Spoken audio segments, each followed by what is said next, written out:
Okay, so welcome to today's talk and for today's webinar. Today is a very important day for all the people out there. And I want to talk to you today about something that we don't normally speak about, are inspiring homeopaths. And inspirational homeopaths all across the world in last century, and especially inspiring women homeopaths. And I'm going to talk to you about some of their stories, some stories we don't know, some unsung heroes or heroines, if I could say that. So I want to talk to you about a few people. The number one I want to talk to you about is Margaret Blackie. Margaret Blackie was the homeopath to the Queen of England, Queen Elizabeth II, and she was a very special lady. She was the niece of Compton Burnett, who came up with the organ remedies. She was the niece of, and she was very inspired by him. And she also did a lot of learning from Borland, Wheeler, Clark, and later on she joined the Royal London Homeopathic Hospital in England. And she has written a very amazing book. It's called as Classical Homeopathy, and I used to read this in my internship. It's a fantastic book. And there is here a small heritage. She is based in England. She has a small place here in England where this is where the emblem is of the Royal London Homeopathic College. Very inspiring lady. She changed a lot of people's perspective towards homeopathy in England. The next and my favorite, Dr. M.L. Tyler.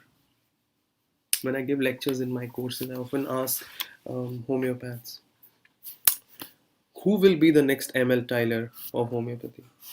And I see very often many ladies put their hand up. Very inspiring.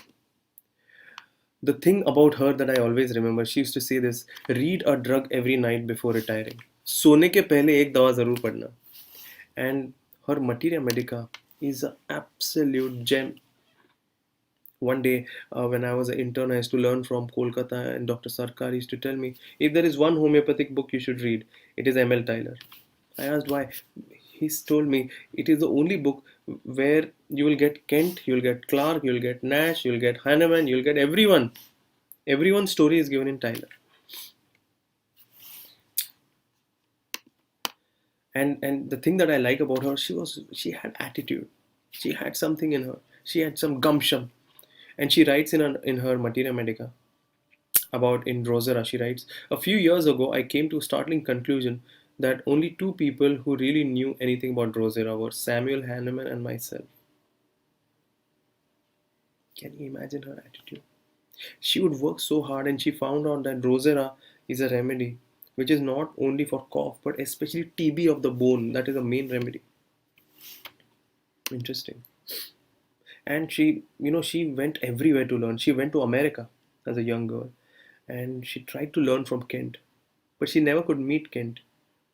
So she writes in her literature that I couldn't meet Kent. But she became a Eklavya and she tried learning from him in different ways, and she formed the Kentian Materia Medica. My favorite book of hers is, it's called as How Not to Practice Homeopathy. It's a very interesting book. And all these ideas about never well since flu is gelsemium, all these ideas were actually given by M.L. Tyler. She was one of the first English homeopaths to talk about nosodes, sarcodes, also ascending potencies, which means 30, 200, 1M.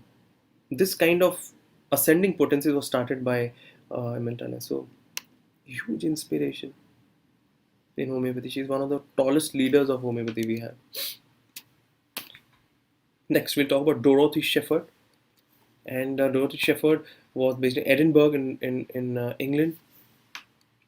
And she came into a time when there was World War II going on, and everyone would be using antibiotics. But she started using Arnica, Bellispar, and Calendula with amazing results. So she changed the World War II situation medically for England by bringing in homeopathy. These are his two of amazing books. She used to say for boils, Tarantula anthracinum is better. Elizabeth Hubbard, and one of the tallest leaders of homeopathy, I like her writings because I used to know P. Sankaran and she was very strongly connected and they used to write to each other. And in most of his books, you'll find Elizabeth Hubbard's writings. Elizabeth Hubbard was born into homeopathy, they say, because when she was a child, she had tuberculosis, cervical adenitis, and malaria. And one homeopath, Rudolf Rabe, had treated. So they say she was born into homeopathy. And interestingly, what I want to tell you also, she developed homeopathic practice in such a way that all the glamorous people in the world, all the glamorous people of Bollywood, of the Hollywood, used to come to her. All the top actors, actresses would come.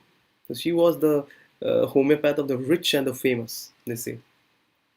She learned from Pierre Schmidt in Geneva, Switzerland. And Switzerland is one of the countries where homeopathy is amazing.